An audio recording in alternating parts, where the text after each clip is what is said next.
Tu in tu je zgodba o drugačnosti, o tem, kako je ne znamo sprejemati.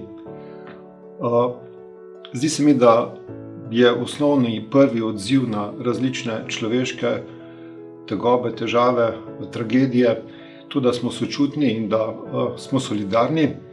Kasneje pa se ti prvi odzivi, tudi s pomočjo medijev in politike, velikokrat sprevržejo v popolno nasprotje tega, v nek sovražen odnos, v hujskanje, v kovanje raznoraznih dobičkov.